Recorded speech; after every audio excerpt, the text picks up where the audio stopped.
Shifting focus now to Iran, a lot happening there. It's placed its armed forces on the highest level of alert, in fact, as the violence linked to the ongoing protests coincides with renewed fears of a wider regional confrontation.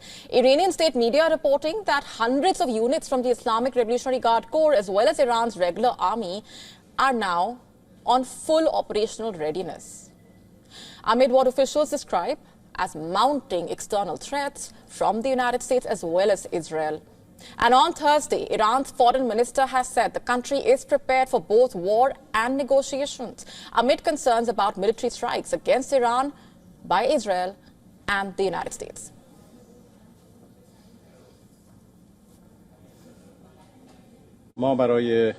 We are fully prepared for any situation. We don't want war, but we are ready for war. We are also ready for negotiations, but only negotiations that are based off mutual interests and respect.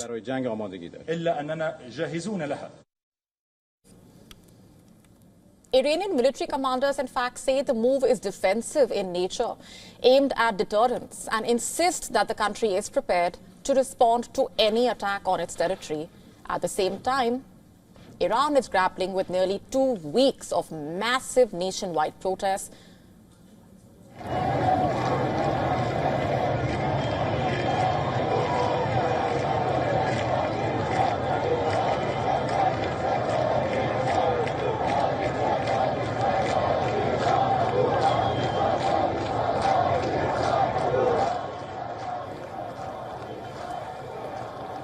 These protests, driven by economic hardship, sharp price rises, and the collapse of the country's currency. Demonstrations were reported in at least 25 of Iran's 31 provinces, making this one of the most geographically widespread protest movement in recent years.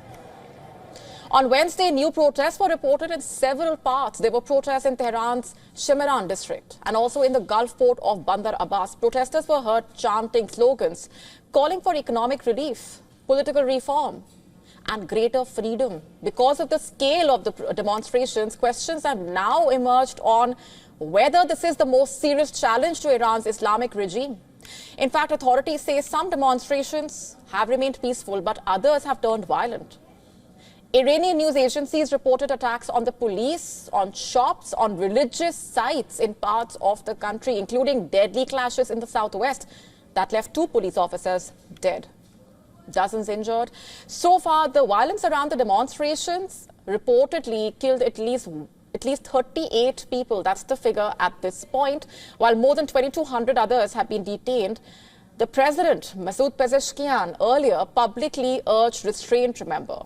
According to the state media, he has ordered security forces not to crack down on the demonstrators, drawing a distinction between peaceful protesters and what authorities describe as armed rioters. His office saying law enforcement has been instructed to avoid excessive force while protecting public order and critical infrastructure. But then, even as the regime calls for calm at home, Iran's military leadership is warning against pressure from abroad. The commander of Iran's army has said that Tehran would not tolerate any foreign threats without responding. He said that any miscalculations by Iran's adversaries would trigger a stronger response than during last June's brief conflict with Israel.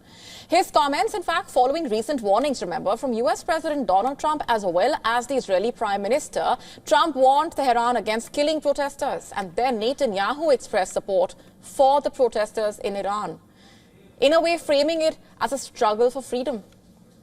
Comments that Iranian officials view as outside interference. And these statements have heightened concern in Iran, particularly after Washington's recent capture of the Venezuelan president, which also raised anxiety among some Iranian officials about the precedent that those developments could set. And adding to all of this is the fact that Kurdish opposition parties based in Iraq have also called for a general strike in Iranian Kurdish regions. They have accused the Iranian authorities of heavy-handed tactics. Just for context here, Tehran has long regarded these groups as security threats, and any escalation in the border regions could further strain an already fragile situation. For now, Iran's leadership saying they remain firmly in control, backed by a powerful network of military, political, religious institutions.